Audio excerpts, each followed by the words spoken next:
माता शबरी बोली, यदि रावण का अंत नहीं करना होता तो राम तुम यहाँ कहाँ से आते। राम गंभीर हुए, कहा भ्रम में न पड़ो माता, राम क्या रावण का वध करने आया है? छी, अरे रावण का वध तो लक्ष्मण अपने पैर से बाण चला भी कर सकता है। राम हजारों कोस चलकर इस गहन वन में आया है तो केवल तुमसे मिलने आया है माते, ताकि हजारों वर्षों बाद जब कोई पाखंडी भारत के अस्तित्व पर प्रश्न खड़ा करे तो इतिहास चिल्लाकर उत्तर दे कि इस राष्ट्र को क्षत्रिय राम और उसकी भीलनी माँ ने मिलकर गढ़ा था। जब कोई कपटी भारत की परंपराओं पर उंगली उठाए तो काल उसका गला पकड़कर कहे कि नहीं, यह एकमात्र ऐसी सभ्यता है जहां एक राजपुत्र वन में प्रतीक्षा करती एक दरिद्र वनवासिनी से भेंट करने के लिए 14 वर्ष का वनवास स्वीकार करता है। राम वन में बस इसलिए आया है ताकि जब युगों का इतिहास लिखा जाए तो उसमें अंकित हो कि सत्ता जब पैदल चलकर समाज के अंतिम व्यक्ति तक पहुँचे तभी वह रामराज्य है।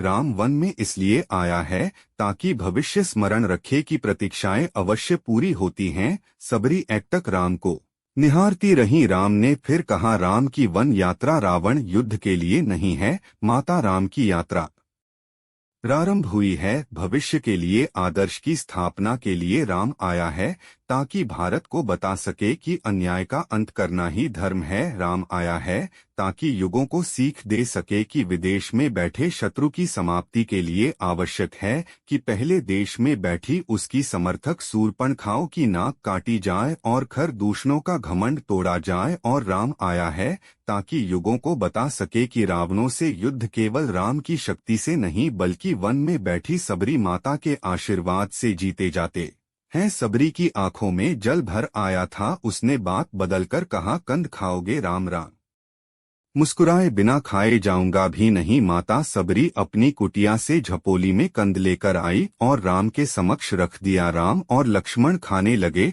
तो कहा, मीठे हैं न प्रभु? यहाँ आकर मीठे और खट्टे का भेद भूल गया हूँ माते, बस इतना समझ रहा हूँ कि यही अमृत है। सबरी मुस्कुराई, बोली, सचमुच तुम मर्यादा पुरुषोत्तम हो। राम, गुरुदेव ने ठीक कहा था।